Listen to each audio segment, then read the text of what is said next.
নমস্কাৰ বন্ধু বান্ধৱীসকল, আজি এই ভিডিঅ'ত অসম চৰকাৰৰ চাকৰিৰ নটিফিকেশ্যনৰ বিষয়ে ডিছকাছ কৰিম।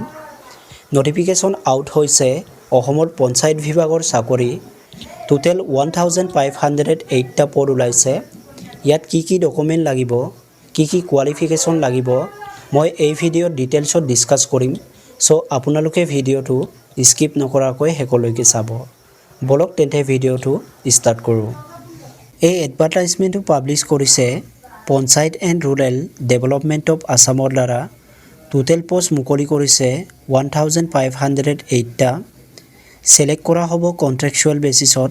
লাষ্ট ডেট হ'ব 22 মাৰ্চ 2026ত। যদি আমি পষ্টকেইটা চাওঁ, number 1 accredited engineer, total post 291। Age limit দিছে 18 to 40, মান্থলি 18,000কে দিয়া হ'ব। এডুকেশ্যন কোৱালিফিকেশ্যন লাগিব, civil engineering, diploma, computer certificate লাগিব আৰু কেণ্ডিডেটজনে মোবাইলৰ বিষয়ে কিন্তু ভালকৈ জানিব লাগিব। 2 নম্বৰ পষ্টত আছে গ্ৰাম ৰোজগাৰ সহায়ক, টোটেল পষ্ট 464। এজ লিমিট দিছে 18 to 40, মান্থলি 15,000কে দিয়া হ'ব। গ্ৰেজুৱেট যিকোনো ডিচিপ্লিন হ'লেই হ'ব, মিনিমাম 50% লাগিব। ডিষ্টেঞ্চ এডুকেশ্যন ইয়াতে এপ্ৰুভ কৰা হৈছে। কম্পিউটাৰ চাৰ্টিফিকেট 6 মান্থ লাগিব আৰু মোবাইলৰ বিষয়ে কিন্তু ভালকৈ জানিব লাগিব। 3 নম্বৰত আছে computer assistant, total post 291। Age limit দিছে 18 to 14, মান্থলি 15,000কে পোৱা হ'ব। গ্ৰেজুৱেট যিকোনো ডিচিপ্লিন হ'লেই হ'ব, মিনিমাম 50% লাগিব। ডিষ্টেঞ্চ এডুকেশ্যন ইয়াতে এপ্ৰুভ কৰা হৈছে আৰু ইয়াতে কম্পিউটাৰ চাৰ্টিফিকেট লাগিব আৰু মোবাইল ইয়াতে ভালকৈ জানিব লাগিব। 4 নম্বৰত আছে gram panchayat coordinator, total post 462। Age limit 18 to 14, monthly 15,000কে পাব। গ্ৰেজুৱেট লাগিব, 50% ইয়াতে পাৰ্চেণ্টেজ মেনশ্যন কৰা হৈছে। ডিষ্টেঞ্চ ইয়াতো এপ্ৰুভ কৰা হৈছে 6 মান্থ। কম্পিউটাৰ চাৰ্টিফিকেট ইয়াতে দৰকাৰ হ'ব। কেণ্ডিডেটজন মোবাইলৰ বিষয়ে জানিব লাগিব। 2 নম্বৰত কেটেগৰী ৱাইজ ডিষ্ট্ৰিবিউশ্যন ভেকেঞ্চি কৰা হৈছে। ফিল আপ কৰাৰ আগতে আপোনালোকে এবাৰ পঢ়িব, তাৰপিছত ফিল আপ কৰিব। 3 নম্বৰত আমাক দিয়া আছে ইলিজিবিলিটি ক্ৰাইটেৰিয়া। কেণ্ডিডেটজন ইয়াতে কিছুমান ক্ৰাইটেৰিয়া ফ'ল' কৰিব লাগিব। 1, ভাৰতৰ এটা নাগৰিক হ'ব লাগিব। ৰিলেক্সেশ্যন দিছে ST আৰু SCৰ কাৰণে 5 বছৰ, OBC আৰু MOBCৰ কাৰণে 3 বছৰ, PH কেণ্ডিডেটৰ কাৰণে 10 বছৰ। ইয়াতে পাছপোৰ্ট চাইজৰ কথা কোৱা হৈছে। পাছপোৰ্ট চাইজ এইটো কালাৰ হ'ব লাগিব, হোৱাইট বেকগ্ৰাউণ্ড হ'ব লাগিব আৰু মোবাইলৰ লগত এইটো ফটোটো তোলা হ'ব লাগিব।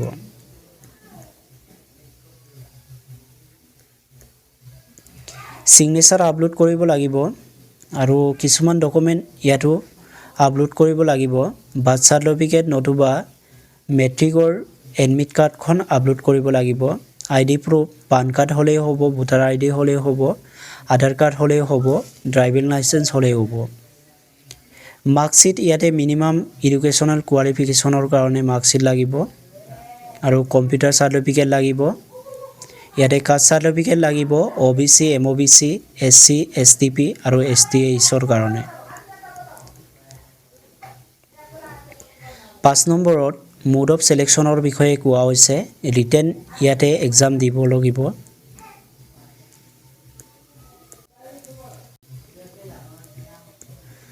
5 নম্বৰৰ মোড অফ ছিলেকশ্যনৰ বিষয়ে কোৱা হৈছে। ইয়াতে ৰিটেন এক্সাম দিব লাগিব। পেপাৰ 1 আৰু পেপাৰ 2 দুখন পেপাৰ থাকিব। পেপাৰ 1ত কণ্ডাক্ট কৰা হ'ব গাঁও পঞ্চায়ত কোঅৰ্ডিনেটৰ, কম্পিউটাৰ এছিষ্টেণ্ট, গ্ৰাম ৰোজগাৰ সহায়ক আৰু পেপাৰ 2 কণ্ডাক্ট কৰা হ'ব এক্ৰেডিটেড ইঞ্জিনিয়াৰ। 75 মাৰ্কৰ আহিব। ইয়াতে OMR বেছ হ'ব। 75ত নম্বৰ 1কে ইয়াতে মাৰ্ক দিয়া হ'ব। নেগেটিভ মাৰ্কিং থাকিব 0.25 আৰু যদি 2 মাৰ্ক হয় 0.5 ইয়াতে নেগেটিভ মাৰ্কিং কেৰি কৰা হ'ব। ভাইভাত 20 মাৰ্কৰ থাকিব। মেৰিট লিষ্টবিলাক unreserved STP STH OBC MOBC দ্বাৰা ইয়াতে পাব্লিছ কৰা হ'ব 6 নম্বৰত এডমিশন সাৰ্টিফিকেটৰ বিষয়ে কোৱা হৈছে এডমিট কাৰ্ড দিয়া হ'ব ইয়াতে এই লিংকত গৈ আপোনালোকক এপ্লাই কৰিবলৈ কৈছে 7 নম্বৰত কিছুমান আদাৰ ইনষ্ট্ৰাকচন দিয়া আছে ইয়াতে আপোনালোকে পঢ়িব আৰু 8 নম্বৰত আমাক দিয়া আছে কেনেকৈ আমি এপ্লাই কৰিব লাগে এপ্লাই কৰাৰ আগতে কি কেয়াৰফুল হ'ব লাগে তাৰ বিষয়ে ইয়াত মেনশন কৰা হৈছে আৰু ইয়াতে ডকুমেন্টবোৰ কি লাগিব আকৌ এবাৰ মেনশন কৰা হৈছে গতিকে আপোনালোকে এইবিলাক ভালকৈ চাব 9 নম্বৰত ইয়াতে অৰিজিনেল ডকুমেন্ট যিকোনো এংগেজমেন্ট লেটাৰ এইবিলাকৰ অৰিজিনেল ডকুমেন্টবিলাক আপোনালোকে সাবমিট কৰিব লাগে তাৰ বিষয়ে ইয়াত মেনশন কৰা হৈছে এয়াই আছিল আজিৰ ভিডিঅটো আপোনালোকে হেকলৈকে চোৱাৰ বাবে থ্যাংক ইউ সো মাচ